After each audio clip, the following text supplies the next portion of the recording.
My wife left the house every Tuesday at 6 p.m. for 21 years and never told me where she went. My name's Robert. I'm an accountant.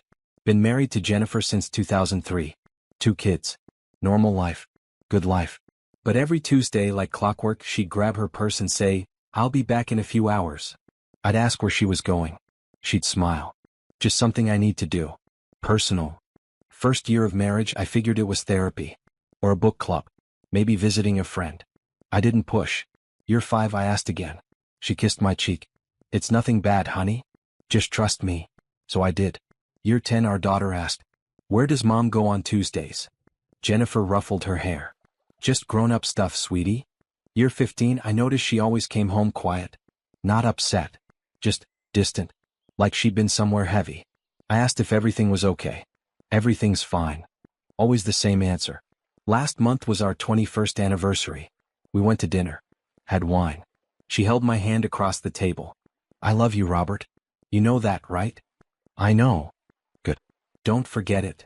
Strange thing to say. That Tuesday, I told her I had a late client meeting. I didn't. I followed her. Watched her drive across town to a neighborhood I didn't recognize. She parked in front of a small house. Knocked on the door. A man answered. She went inside. Met Jennifer in 2002 at a coffee shop near the university.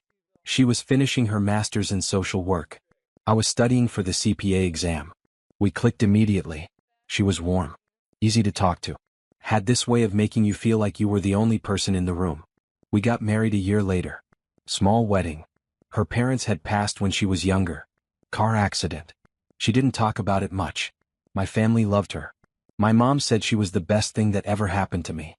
She probably was. The Tuesday thing started 3 months after the wedding. I need to go out for a bit. Where to? Just something I have to take care of.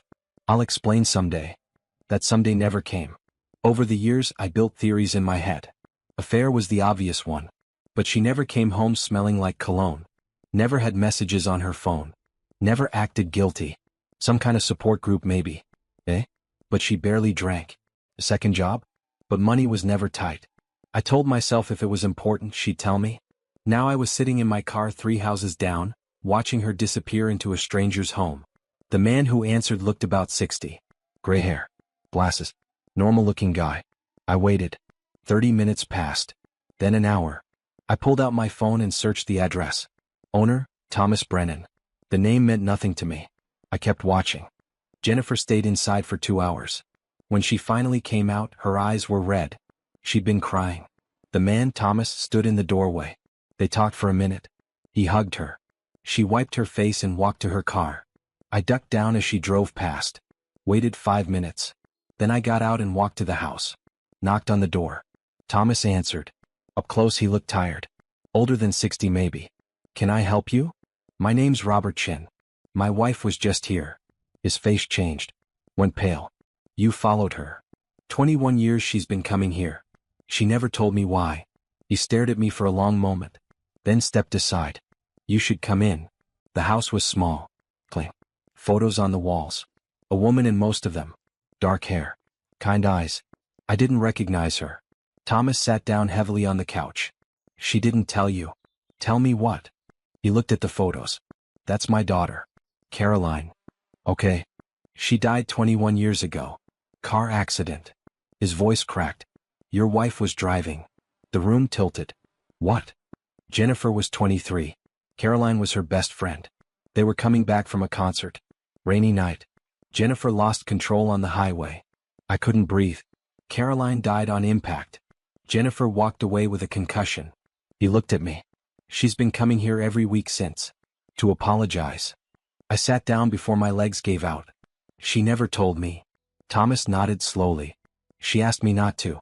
Said she didn't want you to see her differently." See her differently? This was an accident. She was 23 and scared.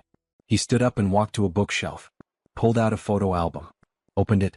Pictures of 2 young women. Smiling. Arms around each other. Jennifer looked so young. Happy. "They were inseparable," Thomas said. "Caroline talked about her constantly. Best friends since high school." He turned the page. More photos. Beach trips. Graduation. Birthday parties. After the accident, Jennifer came to the funeral. Tried to talk to me. I wasn't kind. His hand shook. I blamed her. Told her she killed my daughter. Told her I never wanted to see her again. But she kept coming back. Every Tuesday. For 21 years. He closed the album. At first I wouldn't answer the door. She'd sit on the porch for an hour and leave. When did you start letting her in? Year 3. I opened the door planning to yell at her again. But she just stood there crying. Said she was sorry. Said she'd keep coming until I believed her. He sat back down. Took me 5 more years to forgive her. But she never stopped coming. Why keep it from me? Shame. Guilt. Fear you'd leave her if you knew. I looked at the photos again. Would you have? I drove home in a daze. Jennifer's car was in the driveway. Lights on in the kitchen. I sat in my car for 10 minutes trying to figure out what to say. When I walked in, she was at the sink washing dishes. She turned. Saw my face.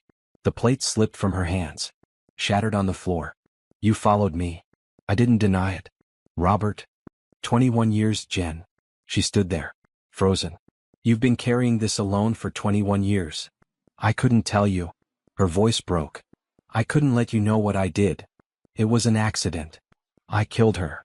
She was crying now. Art. My best friend died because I was driving too fast in the rain. Because I wasn't paying attention. Because I was stupid and reckless and... I crossed the room and held her. She collapsed into me, sobbing. Why didn't you tell me? Because you look at me like I'm good. Like I'm someone worth loving. And if you knew what I did, I'd still love you. You don't know that. Yes, I do. We stood there in the kitchen. Glass on the floor. Her shaking in my arms. Thomas told me everything. How you've been going there. Apologizing. How long it took him to forgive you. She pulled back. He told you that. He said you never stopped coming. Even when he wouldn't answer the door. I owed him that much. You don't owe him anything anymore, Jen. He forgave you years ago. Jennifer sat at the kitchen table. I made tea. We didn't talk for a while. Finally she spoke. I wanted to tell you. So many times. Why didn't you? Because I was afraid. Afraid you'd see me as a killer. Afraid our kids would find out. Afraid it would change everything. It doesn't change anything. She looked up. Eyes red and swollen. How can you say that? Because I know you. The woman who volunteers at the food bank. Who stayed up all night when our son had pneumonia. Who's been visiting a grieving father for 2 decades because you couldn't live with yourself otherwise. That doesn't erase what I did. No. But it shows who you are. She wiped her face. Thomas is sick. That caught me off guard. What? Lung cancer. Stage 4. He told me 3 months ago. Her voice shook. That's why I asked if you loved me at dinner. I knew. I knew he didn't have much time left. And once he's gone, there's no one left who knows. No one except me. And now me. She nodded. How long does he have? Weeks. Maybe a month. I reached across the table. Took her hand. Then we go together. What? Next Tuesday. We both go. You don't have to do this alone anymore. She started crying again. You do that. I'm your husband. I should have been doing it all along. That Tuesday we drove to Thomas's house together. Jennifer's hand shook when she knocked. He opened the door. Looked surprised to see me. Robert. Mr. Brennan. He looked thinner than last week. Well, but he smiled when he saw Jennifer. You brought him. I did. Good. He stepped aside. Come in. We sat in his living room. Jennifer next to me. Thomas across from us in his recliner. He looked at me. She told you everything? She did. And you're still here. I am. He nodded slowly. You're a good man. Caroline would have liked you. Jennifer's breath hitched. Thomas reached for a box on the side table. Opened it. Pulled out a bracelet. This was hers. I've been holding on to it for 21 years. He handed it to Jennifer. I want you to have it. Thomas, I can't. You can. You've earned it. His eyes filled. You gave me 21 years of Tuesdays. You never gave up on me. Even when I gave up on myself. Jennifer took the bracelet. Held it like it was made of glass. I'm so sorry. I know you are. I forgave you a long time ago. I just wish I'd told you sooner. She leaned forward and hugged him. He held her tight. Thank you for not forgetting her. Never. We stayed for 2 hours. Looked at photos. Shared stories about Caroline. Thomas laughed more than I expected. When we left, he walked us to the door. Same time next week? Jennifer smiled through tears. Same time. Thomas passed away 3 weeks later. Jennifer got the call on a Thursday morning. His neighbor found him in his recliner. Peaceful. The funeral was small. A few relatives. Some old friends. Jennifer spoke. Told everyone about the Tuesdays. About Caroline. About forgiveness. There wasn't a dry eye in the room. After the service, Thomas's sister approached us. Older woman. Kind face. You're Jennifer. Yes. He talked about you constantly. Said you were like a second daughter. Jennifer broke down. I held her while she cried. The sister handed her an envelope. He wanted you to have this. We opened it in the car. Inside was a letter. Thomas's handwriting. Jennifer, thank you for 21 years of grace. You gave an old man purpose when he had none. Caroline would be proud of the woman you became. Forgive yourself now. You've earned it. Thomas. Also in the envelope, a photograph. Young Jennifer and Caroline. Smiling at the camera. On the back in Thomas's writing, sisters in all but blood. Jennifer held it to her chest. That Tuesday we drove to Thomas's house out of habit. Stood on the porch. She laid flowers by the door. Goodbye, Thomas. We drove home together. Hand in hand. She never went back on Tuesdays after that. Didn't need to anymore. The secret that haunted her for 21 years was finally laid to rest. And so was the weight she'd carried alone.